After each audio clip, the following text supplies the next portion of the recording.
সুপ্রিয় দর্শক, এই মুহূর্তে আমি উপস্থিত আছি ঢাকা দক্ষিণ সিটি কর্পোরেশনের শহীদ জিয়া স্কুলে।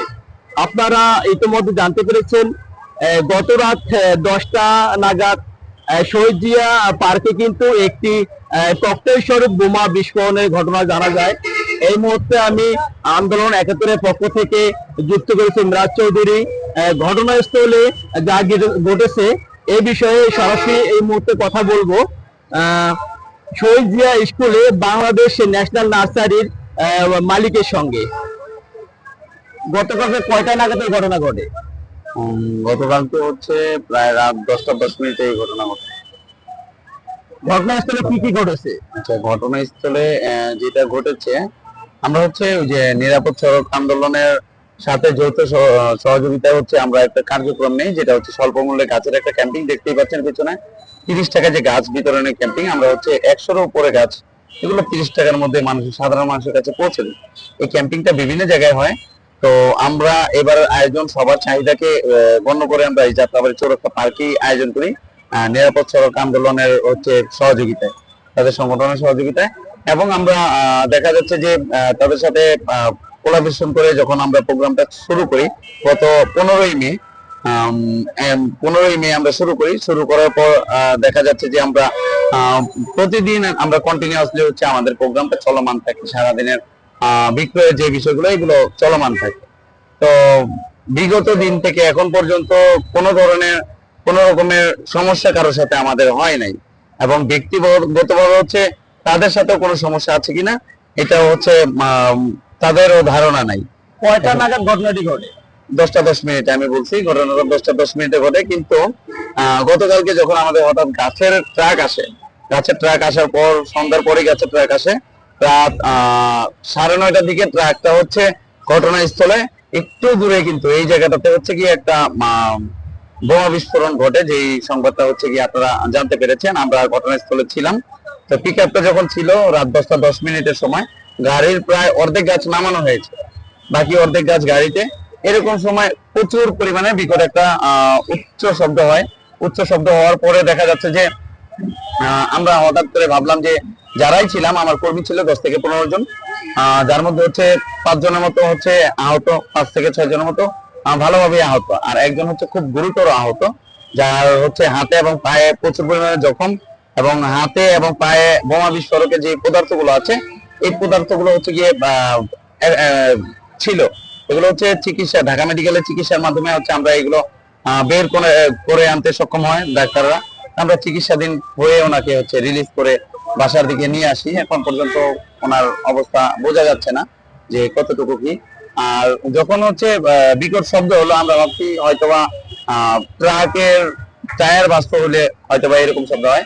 আমরা যারা ছিলাম আশেপাশে 10 থেকে 15-20 জনের মতো ছিলাম আশেপাশে, ক্রেতা সহকারে। তো এমন পরিমাণের শব্দে আমাদের কানে আমরা 10 থেকে 15 মিনিট কোনো কিছুই শুনছিলাম না। আপনাদের এখানে কোনো সিসি ক্যামেরা ফুটেজ আছে কিনা? সিসি ক্যামেরার ফুটেজ বলতে এখানে দেখা যাচ্ছে যে সামনেই দেখা যাচ্ছে যে একটা হসপিটাল আছে, সাফামারা হাসপাতাল এবং ডায়াগনস্টিক সেন্টার। আমরা তাৎক্ষণিকভাবে কিন্তু প্রথমেই আমরা ঢাকা মেডিকেল যাই না আমাদের রোগীকে নিয়ে। প্রথমে আমরা প্রাথমিক একটা চিকিৎসা এই হসপিটালে আমরা নেই। তারপর হচ্ছে এখান থেকে আমরা প্রাথমিক চিকিৎসাটা নিয়ে আমরা ঢাকা মেডিকেলে শরণাপন্ন হই।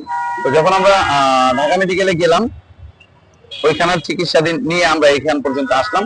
এবং যেহেতু তখন একটা পরিস্থিতি ছিল ক্রিটিক্যাল, সবাই মিলে হচ্ছে একটা আতঙ্ক পরিবেশ সৃষ্টি হয়েছিল, আর আমাদের হচ্ছে নিজেদের কর্মীও আহত হয়েছে। তো এইখানে দেখলাম যে আগে আমার টোটাল ফোকাস ছিল, আমার আগে হচ্ছে রোগীকে বাঁচাতে হবে। সে হতে পারে আমাদের কর্মী এবং বাইরের লোক।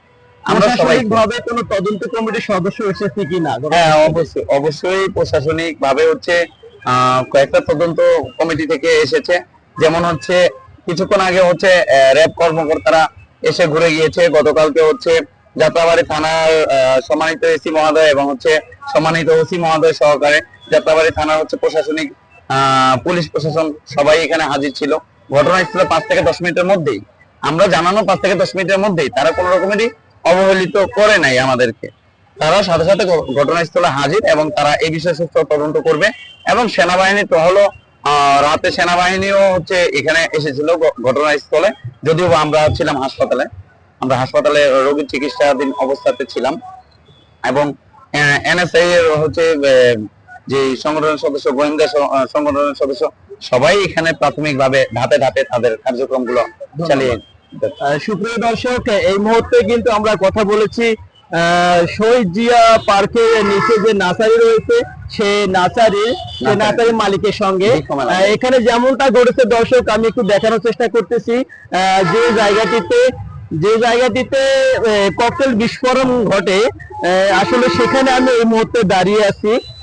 দর্শক, এখানে কিন্তু দেখা যাচ্ছে যে নিচের মাটি এবং এই জায়গা অনেকটা পাকা, কিন্তু এই জায়গাটার অবস্থা চারপাশের থেকে একটু ভিন্ন হয়ে গেছে। এবং দর্শক, আপনাদের আরেকটু দেখানোর চেষ্টা করি আশেপাশের যে পরিবেশগুলো। নার্সারিতে বেশ কিছু কিন্তু গাছের চারা নষ্ট হয়ে গেছে এবং আনুষঙ্গিক কিছু তৈজসপত্র নষ্ট হয়ে গেছে দর্শক, যেটা আপনাদেরকে দেখাচ্ছি। আমি মিরাজ চৌধুরী আন্দোলন ৭১ পক্ষ থেকে আপনাদের সংযুক্ত করেছি। এখন পর্যন্ত যতটুকু জানতে পেরেছি দর্শক, এখানে কিন্তু বাংলাদেশ ন্যাশনাল নার্সারির মালিকের কাছে সর্বশেষ তথ্য আমরা জানতে পেরেছি। সর্বশেষ ৬ থেকে ৭ জন এখানে গুরুতরভাবে আহত হয়। তাদেরকে প্রাথমিক ট্রিটমেন্টের জন্য এলাকার কোনো হসপিটালে না নিয়ে সরাসরি ডিএমএস ঢাকা মেডিকেলে কিন্তু ভর্তি করানো হয়। এবং তার কাছে জানা গেছে যে ওই মালিকেরই কাছের নিজস্ব কর্মচারী কিন্তু আহত হয়েছে এবং একজনকে ঢাকা মেডিকেল ভর্তি করানো হয়েছে, উনি গুরুতরভাবে অনেক অসুস্থ। এবং ঘটনাস্থলে অনেক তদন্ত কমিটির সদস্য কিন্তু এসেছে এ পর্যন্ত, আমরা এতটুকু জানতে পেরেছি। তো এই ছিল দর্শক আমার কাছে সর্বশেষ তথ্য। ঢাকা দক্ষিণ সিটি কর্পোরেশন, শহীদ জিয়া পার্ক, মিরাজ চৌধুরী, আন্দোলন ৭১, ঢাকা।